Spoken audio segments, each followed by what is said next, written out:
पिछली कक्षाओं में हम लोगों ने पदार्थ के बारे में पढ़ा था कि पदार्थ कणों के बने होते हैं। कणों में कणों जो होता है कण जो होता है वो गतिशील होता है। गतिशील इसलिए होता है क्योंकि उसमें गतिज ऊर्जा होता है। गतिज ऊर्जा तापमान बढ़ने के कारण गतिज ऊर्जा भी बढ़ जाती है। ठीक है, तो इन सब बातों का हम लोग चर्चा किए थे। तो थोड़ा सा रिकॉल कर लेते हैं कि पदार्थ की अवस्थाएं जो होती हैं वो तीन होती हैं। एक तो ठोस, कितनी अवस्थाएं? तो तीन अवस्थाएं। एक तो ठोस होता है, एक द्रव और गैस। ठीक है, तीन अवस्थाएं होती हैं। ठोस जो है, ठोस पदार्थ जो है वो ठोस क्यों होता है? क्योंकि इनके जो मॉलिक्यूल्स हैं, कण जो है, पार्टिकल्स जो है वो एक ही जगह स्थित होते हैं, एक दूसरे से एक बल के द्वारा एक ही स्थान पर स्थिर रहते हैं। ठीक है, और इनके बीच रिक्त स्थान जो है, यहाँ पे देखिए इनके बीच जो रिक्त स्थान जो है वो काफी कम रहता है, इसलिए ये क्या होते हैं? ये दृढ़ होते हैं। ठीक है, और ठोस होते हैं। ठीक है, और द्रव में देखा जाए, द्रव का जो पार्टिकल्स होता है, कण जो होता है वो थोड़ा गैप में रहता है। ठीक है, इनके बीच में गैप थोड़ा सा ज्यादा रहता है, इसलिए ये लिक्विड फॉर्म में रहते हैं। और गैस में क्या होता है? गैस का जो पार्टिकल्स होता है वो काफी दूर स्थित होते हैं। ठीक है, काफी दूर, मतलब इनके बीच में काफी डिस्टेंस होता है। ठीक, काफी डिस्टेंस होता है। लेकिन द्रव में थोड़ा सा क्या होता है कि रिक्त स्थान पाया जाता है। लेकिन ठोस में क्या होता है कि एक भी आपका, मतलब सब के सब क्या होते हैं, एक दूसरे से एक बल के द्वारा बंधे रहते हैं। ठीक है, और गैस में पूरा बहुत ज्यादा रिक्त स्थान पाया जाता है इनके कण के बीच। ठीक है, संगलन क्या होता है? यहाँ गलन से पता चल रहा है कि क्या चीज गलता है, तो ठोस चीज गलता है। क्या गलता है? ठोस गलता है। तो ठोस गल के क्या बन जाएगा? द्रव बन जाएगा। तो यह प्रक्रिया क्या कहलाएगी? संगलन। ठीक है, एक हम लोग पढ़े थे संघनन के बारे में। क्या पढ़े थे लोग? संघनन। संघनन के बारे में। संघनन, ये घनन, घनन मतलब क्या? तो गैस। ठीक है, घनन मतलब गैस समझ लीजिए। तो गैस का द्रव में बदलना, गैस का द्रव में बदलना क्या कहलाता है? संघनन कहलाता है। और क्या पढ़े थे हम लोग? ऊर्ध्वपातन के बारे में पढ़े थे। क्या पढ़े थे? ऊर्ध्वपातन। ऊर्ध्वपातन के बारे में पढ़े थे। तो इसमें क्या होता है कि द्रव बनता ही नहीं है। ठीक है, द्रव नहीं बनता है। क्या होता है? ठोस जो है, ठोस डायरेक्ट गैस में बदल जाता है। ठीक है, डायरेक्ट किस में बदल जाता है? गैस। और पुनः क्या होता है? गैस जो है पुनः ठोस में बदल जाता है। एग्जाम्पल दिए थे कपूर का। ठीक है, कपूर का एग्जाम्पल दिए थे, तो इसको ऊर्ध्वपातन कहा जाता है। संगलन में क्या होता है? ठोस, संगलन क्या होता है कि ठोस द्रव में कन्वर्ट हो जाता है। संघनन क्या होता है? घनन, घनन, घनन मतलब गैस।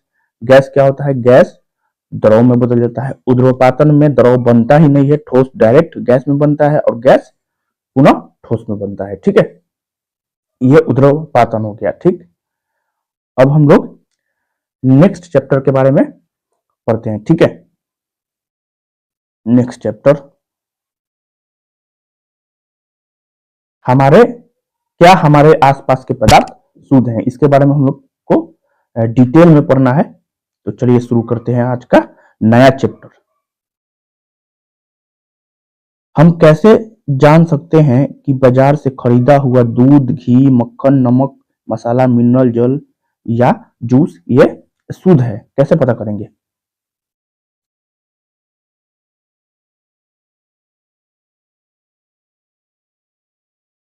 क्या आपने कभी इन खाने वाले पदार्थों के डिब्बों के ऊपर लिखे शुद्ध शब्द पर ध्यान दिया है? एक साधारण व्यक्ति के लिए शुद्ध का अर्थ होता है कि पदार्थ में कोई मिलावट ना हो।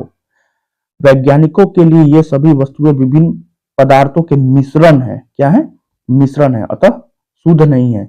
उदाहरण के लिए दूध जल, वसा, प्रोटीन आदि का मिश्रण है। दूध जो है उसमें जल होता है, वसा होता है, प्रोटीन होता है, इसका मिश्रण होता है, ये मिश्रण होता है दूध, ठीक है। जब एक वैज्ञानिक किसी पदार्थ को शुद्ध कहता है तो इसका तात्पर्य है कि उस पदार्थ में मौजूद सभी कण समान रासायनिक प्रकृति के हैं, ठीक है। एक शुद्ध पदार्थ एक ही प्रकार के कणों से मिलकर बना होता है। जो शुद्ध पदार्थ होता है, वैज्ञानिकों का कहना है कि शुद्ध पदार्थ जो होता है वो एक ही प्रकार के कणों से मिलकर बना होता है।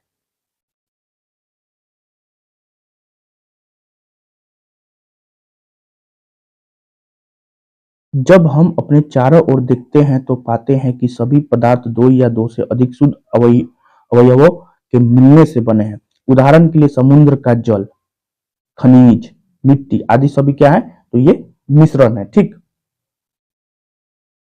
मिश्रण के बारे में देख लीजिए थोड़ा सा। मिश्रण किसको कहा जाता है?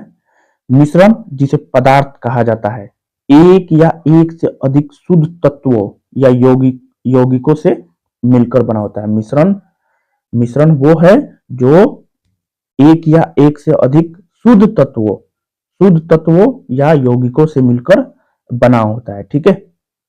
नेक्स्ट,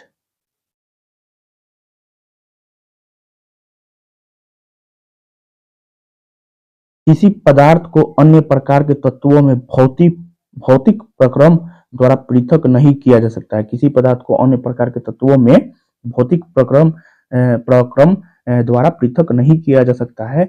हम जानते हैं कि जल में घुले हुए सोडियम क्लोराइड को वाष्पीकरण या आसवन विधि द्वारा जल से पृथक किया जा सकता है। सोडियम क्लोराइड जो नमक है उसको वाष्पीकरण वाष्पीकरण या आसवन विधि, दो विधि, वाष्पीकरण विधि या आसवन विधि द्वारा हम लोग उसको जल से अलग कर सकते हैं, ठीक है। सोडियम क्लोराइड नमक को वाष्पीकरण या आसवन विधि द्वारा जल से पृथक किया जा सकता है, ठीक है। नेक्स्ट, यद्यपि सोडियम क्लोराइड अपने आप में एक पदार्थ है और इसे भौतिक विधि के द्वारा इसके रासायनिक अवयवों में पृथक नहीं किया जा सकता। इसी प्रकार चीनी एक पदार्थ है क्योंकि यह एक ही प्रकार का शुद्ध अवयव रखता है और इसका यौगिक क्या होता है, समान समान रहता है। पेय पदार्थ मिट्टी में एक समान कण नहीं है। किसी भी स्रोत से प्राप्त होने वाले किसी एक पदार्थ के अभिलाक्षणिक गुण एक समान होंगे। इस प्रकार हम कह सकते हैं कि मिश्रण में एक से अधिक पदार्थ होते हैं। मिश्रण में एक से अधिक पदार्थ होता है, ठीक है। मिश्रण के प्रकार, अवयवों की प्रकृति के अनुसार विभिन्न प्रकार के मिश्रणों का निर्माण होता है। इस तरह मिश्रण के कई प्रकार होते हैं। तो क्रियाकलाप देख लीजिए। क्रियाकलाप क्या कह रहा है? कक्षा को अ, ब, स और द समूह में बांटे।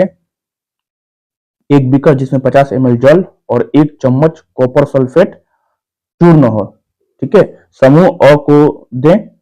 समूह ब को एक बीकर में 50 ml जल तथा 2 चम्मच कॉपर सल्फेट। अब थोड़ा सा कॉपर सल्फेट जो है इसका थोड़ा हम लोग ऑपरेशन कर लेते हैं, ठीक है। ध्यान में आ रहा है कॉपर सल्फेट क्या है?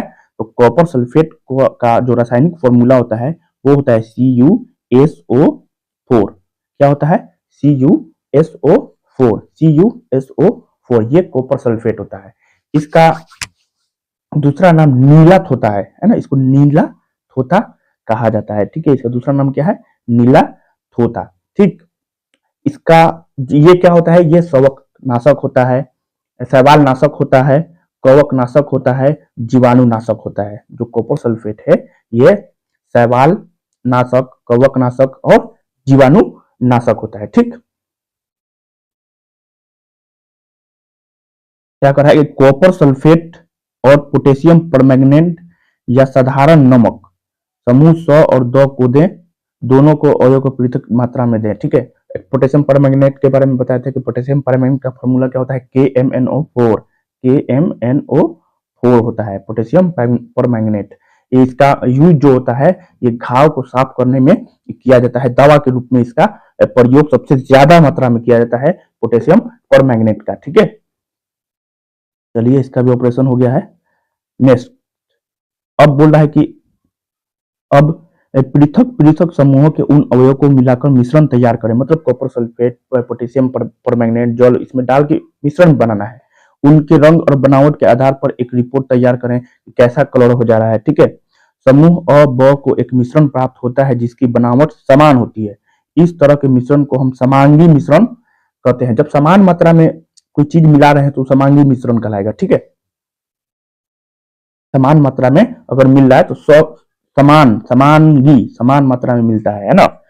तो उसको समान मात्रा में मिल रहा है, कोई भी पदार्थ जो है समान मात्रा में किसी चीज को मिला है तो समांगी मिश्रण होगा। असमांगी मिश्रण है तो विलयन होगा, ठीक है। उसको क्या कहेंगे? विलयन कहेंगे, ठीक। इस तरह के मिश्रण को हम समांगी मिश्रण अथवा विलयन कहते हैं, ठीक है। जब समान मात्रा मिल रहा है तो उसको समांगी मिश्रण या विलयन कह सकते हैं। इस तरह के मिश्रणों के कुछ अन्य उदाहरण है, जल में नमक, जल में नमक को मिला देंगे, जल में चीनी, ये सब क्या है? विलयन है, ठीक है। दोनों समूहों से प्राप्त घोल के रंगों की तुलना करें। यद्यपि दोनों समूहों के पास कॉपर सल्फेट का घोल है, लेकिन उन दोनों घोल के रंगों की तीव्रता पृथक पृथक है।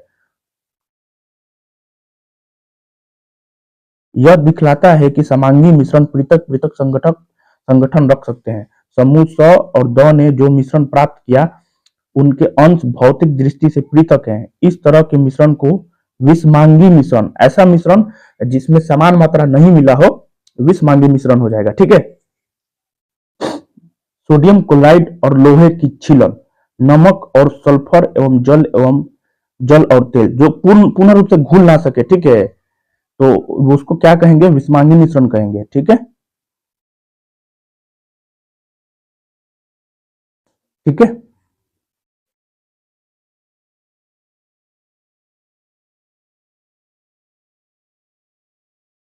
आइए पुनः कक्षा को 4 समूहों में बांट देते हैं। प्रत्येक समूह को नीचे दिए गए नमूनों में से समूह अ को कॉपर सल्फेट से कुछ क्रिस्टल दें और समूह ब को 1 चम्मच कॉपर सल्फेट दें। समूह स को चौक का चूर्ण या गेहूं आटा दें। समूह द को दूध या स्याही की कुछ बूंदें दें। छात्रों को कांच की छड़ की सहायता से नमूनों को जल में मिलाने को कहें, ठीक है। क्या कण जल में दिखाई देते हैं? तो जो दिखाई देगा उसको निलंबन कहेगा आदमी, ठीक है। और दूध वाला जो है, अब टॉर्च से प्रकाश की किरण को बीकर पर डालें और इसको समान से देखें, क्या प्रकाश की किरण का मार्ग दिखाई देता है? अब मिश्रण को कुछ समय तक शांत छोड़ दें। इस मिश्रण को छानने वाले उपकरण को तैयार कर लें।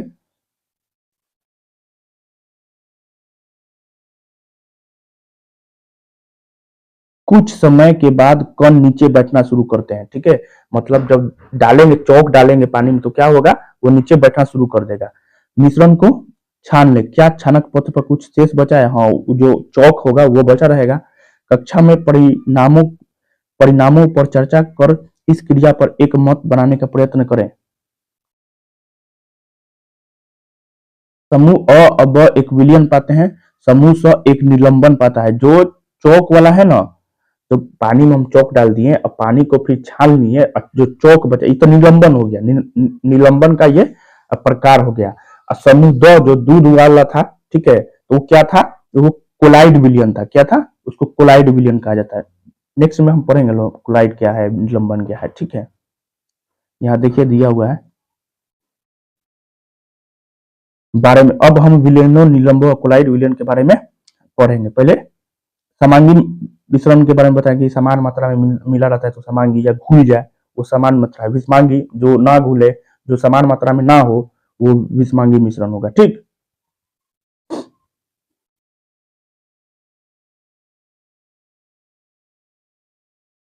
विलयन क्या है, ठीक है। विलयन जो है दो या दो से अधिक पदार्थों का समांगी मिश्रण है, ठीक है। क्या है? समांगी मिश्रण है।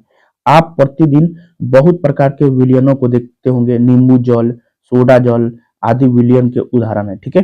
प्रायः हम एक विलयन को ऐसे तरल पदार्थ के रूप में विचार करते हैं जिसमें ठोस, द्रव या गैस मिले हो। लेकिन लेकिन प्रकृति में ठोस विलयन और गैसीय विलयन भी होते हैं, ठीक है। ठोस विलयन और गैसीय विलयन जैसे वायु हो गया, और ठोस विलयन मिश्र धातु हो गया, ठीक है।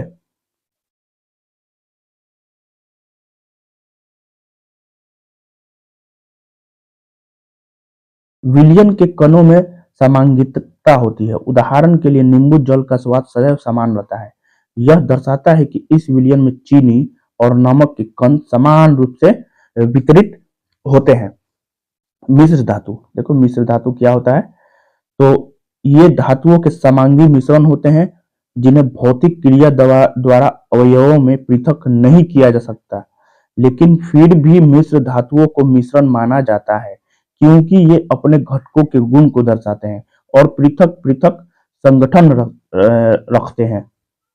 उदाहरण देख लीजिए कि पीतल में जो होता है, पीतल किसका मिश्र धातु है, तो जिंक का लगभग 30% और कॉपर का 70%। देखिए ग्रुप डी में क्वेश्चन पूछता है, ठीक है, कि पीतल में जिंक का कितना परसेंट मिला होता है। पीतल में तो जिंक जो है 30% मिला रहता है और कॉपर 70% मिला रहता है पीतल में। पीतल किसका मिश्र धातु है, तो जिंक और कॉपर का, ठीक है।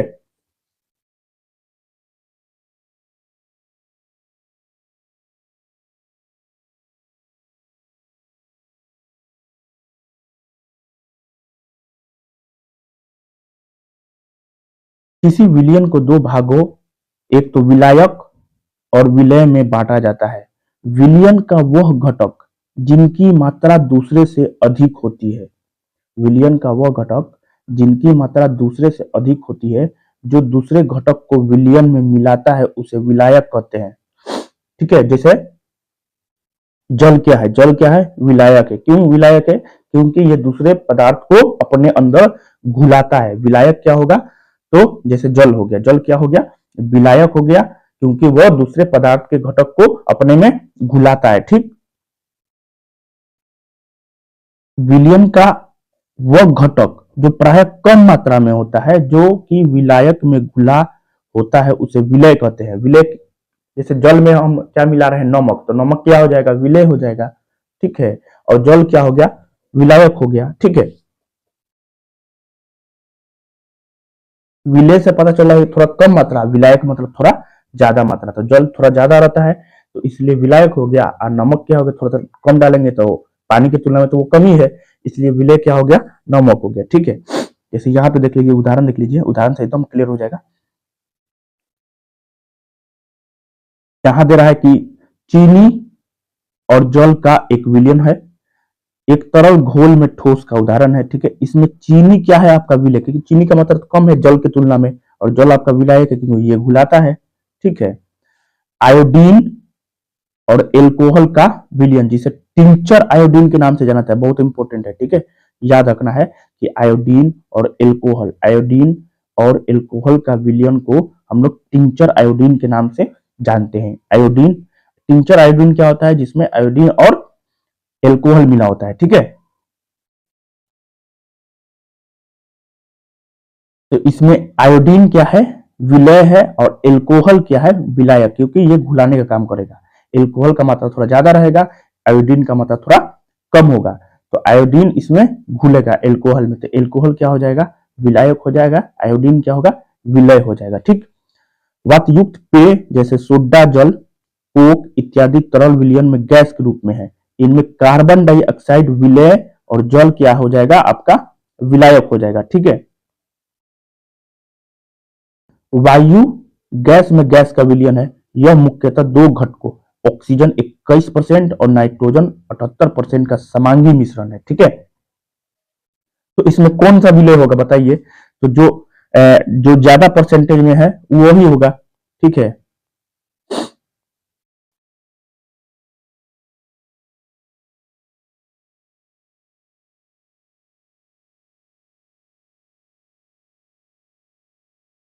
वायु का विलायक कहा जाता है, वायु को विलायक कहा जाता है, वायु में दूसरी गैस बहुत कम मात्रा में उपलब्ध होती है, ठीक है।